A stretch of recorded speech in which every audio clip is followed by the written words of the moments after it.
Bismillahirrahmanirrahim. Assalamualaikum warahmatullahi wabarakatuh. Apa kabar semuanya? Semoga sehat selalu dan selalu dalam lindungan Allah Subhanahu wa taala. Amin. Pada kesempatan kali ini kita akan belajar bahasa Indonesia dengan menggunakan model daring atau sepada. Adalah implementasi pendidikan dengan jarak jauh. Karena dengan adanya virus corona, kita dianjurkan untuk tetap di rumah. Jadi jangan kemana-mana. Belajar di rumah dengan giat, jangan lewatkan waktunya. Dan kita semoga tetap sehat dan terjaga dari virus tersebut. Amin. Langsung saja kita akan belajar bahasa Indonesia, membuat kesepakatan melalui negosiasi. Adapun kompetensi dasarnya adalah mengevaluasi pengajuan, penawaran, dan persetujuan dalam teks negosiasi lisan maupun tertulis. Nah, adapun tujuan pembelajarannya adalah mengevaluasi teks negosiasi. Kalian pasti sudah tahu apa itu teks negosiasi. Ada yang bisa menjabarkannya? Teks negosiasi itu adalah teks yang berisi interaksi sosial antara satu orang dengan orang lain atau satu pihak dengan pihak lain. Nah, untuk apa? Untuk mencapai kesepakatan. Tujuan dari satu orang untuk mencapai kesepakatan tanpa merugikan satu orang pun, atau tidak merugikan dari kedua pihak tersebut. Jadi saling menguntungkan, tidak saling merugikan. Nah, itu namanya negosiasi, kesepakatan negosiasi. Nah, dalam KBBI, teks negosiasi ialah proses tawar-menawar dengan jalan, bisa dengan cara atau dengan jalan berunding guna mencapai kesepakatan bersama antara satu pihak dengan pihak lainnya. Nah, sama di sini juga dilakukan untuk mencapai kesepakatan. Nah, dalam mengevaluasi teks negosiasi terdiri dari 4 aspek. Yang pertama, merumuskan ciri negosiasi, menjelaskan cara menyampaikan pengajuan dan penawaran. Yang ketiga, menjelaskan syarat tercapainya persetujuan atau kesepakatan. Nah, yang keempat adalah jenis negosiasi. Langsung saja, merumuskan ciri negosiasi terdiri dari 6 ciri negosiasi. Nah, yang pertama, menentukan solusi dan menjadi sarana penyelesaian masalah. Nah, di sini menentukan solusi. Jadi kita harus menentukan solusinya agar tidak ada permasalahan tersebut di dalam negosiasi kita. Nah, yang kedua, menghasilkan kesepakatan atau perjanjian. Nah, jadi kita harus ada di dalam ciri negosiasi ini ada kesepakatan dan perjanjian. Jadi ada hasil dari kesepakatan dan perjanjian. Nah, yang ketiga adalah menghasilkan penyelesaian yang sering menguntungkan kedua belah pihak. Nah, jadi menghasilkan penyelesaian yang sering menguntungkan kedua belah pihak. Nah, yang keempat adalah memprioritas atau mengkiblatkan pada kepentingan bersama. Nah, jadi mengkiblatkan. Jadi kita harus agar kita fokus ke dalam kepentingan bersama. Nah, dan yang terakhir memiliki tujuan praktis. Nah, memiliki tujuan praktis yaitu sebagai media penghasil kesepakatan. Oke. Oke, kita lanjut ke aspek yang kedua, yaitu menjelaskan cara menyampaikan pengajuan dan penawaran. Nah, di sini negosiasi bertujuan untuk mencapai kesepakatan. Nah, demi tercapainya suatu kesepakatan dari beberapa pihak, menyampaikan pengajuan dan penawaran harus dilakukan secara tepat. Nah, beberapa hal yang harus diperhatikan dalam menyampaikan pengajuan dan ataupun penawaran ada beberapa poin di sini. Nah, yang pertama adalah argumen yang disampaikan harus disertai dengan fakta agar memperkuat argumen tersebut. Nah, yang kedua, pada saat kegiatan bernegosiasi berlangsung, jangan menyampaikan lebih dari 3 argumen agar bernegosiasi tidak berbelit-belit. Nah, selanjutnya menggunakan bahasa sopan dan santun.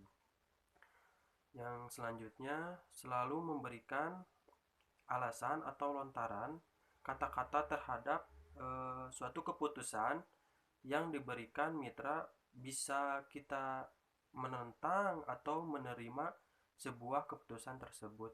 Nah, selanjutnya meminta alasan terkait persetujuan yang dilontarkan tersebut. Mengapa iya dan mengapa tidak. Maksud ini adalah meminta mitra negosiasi untuk menjelaskan alasan terkait persetujuan yang dilontarkan. Nah, selanjutnya apabila pihak lain sedang menyampaikan argumen,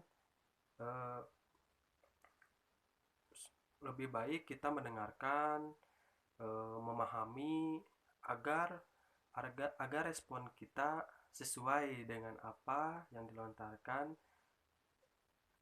kalian gitu. Langsung selanjutnya, hasil kesepakatan tidak merugikan kedua belah pihak. Nah, itu yang terakhir dari poin menjelaskan cara menyampaikan pengajuan dan penawaran.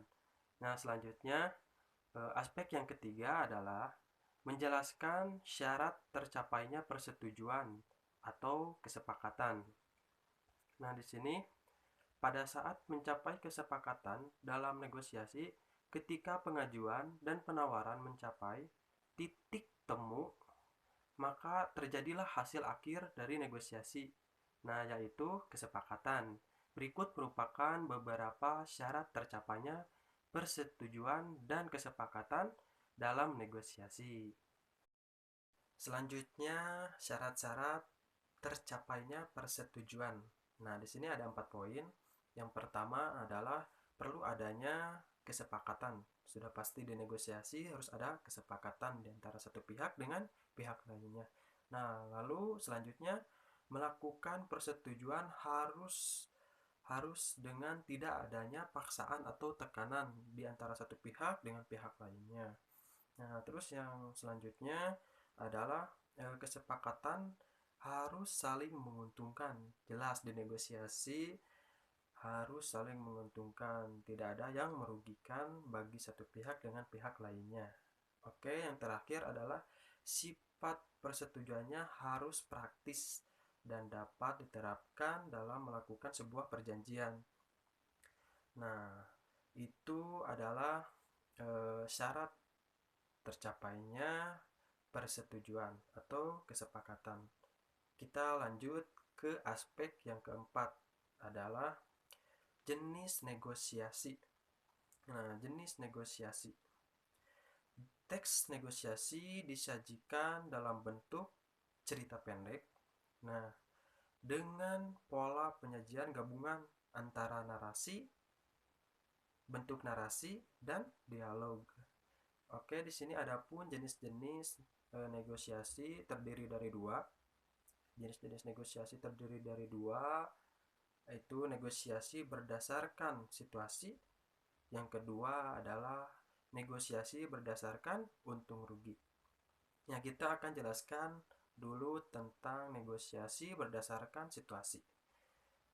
Berikut negosiasi berdasarkan situasi antara lain sebagai berikut. Nah, di sini ada di dalam situasi itu ada dua lagi. Yang pertama adalah negosiasi formal dan negosiasi informal. Nah, di sini negosiasi formal merupakan negosiasi yang terjadi dalam situasi formal. Misalkan perusahaan besar. Nah, itu negosiasi formal. Jadi ada kertas, ada tinta hitam di atas kertas putih. Nah, jadi itu suatu perjanjian formal. Nah, selanjutnya negosiasi non formal atau informal. Nah, biasanya ini kegiatan sehari-hari kita. Misalkan kita sama ayah, misalkan. Nah, di sini tidak ada unsur hukum. Kalau di negosiasi formal itu ada melibatkan hukum. Nah, kalau ini yang informal tidak melibatkan hukum. Oke, selanjutnya negosiasi berdasarkan untung rugi. Nah, di sini berikut negosiasi berdasarkan untung rugi antara lain sebagai berikut. Yang pertama ada 4 poin. Yang pertama adalah negosiasi kolaborasi. Yang kedua, negosiasi dominasi. Nah, yang ketiga adalah negosiasi akomodasi. Dan yang terakhir adalah negosiasi menghindari konflik. Nah, di sini yang pertama adalah negosiasi kolaborasi. Adapun negosiasi kolaborasi, pola negosiator berusaha mencapai kesepakatan dengan menggabungkan kepentingan masing-masing. Nah, ini negosiasi kolaborasi itu mementingkan masing-masing. Nah, selanjutnya negosiasi dominasi. Nah, negosiasi dominasi ini negosiator mendapatkan keuntungan besar dan kesepakatan yang dicapai. Nah, yang ketiga adalah negosiasi akomodasi. Pola negosiasi akomodasi, negosiator mendapatkan keuntungan sangat kecil dibandingkan negosiasi dominasi. Oke, yang terakhir adalah negosiasi menghindari konflik. Pada negosiasi ini kedua pihak menghindari konflik yang muncul. Jadi akibatnya kedua pihak tidak bersepakat atau menyelesaikan konflik. Nah, begitu. Tidak bersepakat. Jadi tidak adanya kesepakatan dari antara satu pihak dengan pihak lainnya. Oke, cukup sekian materi pembelajaran hari ini. Mohon maaf bila ada kesalahan dan kesalahan-kesalahan lainnya mohon dimaafkan. Dan terima kasih atas perhatiannya. Wassalamualaikum warahmatullahi wabarakatuh.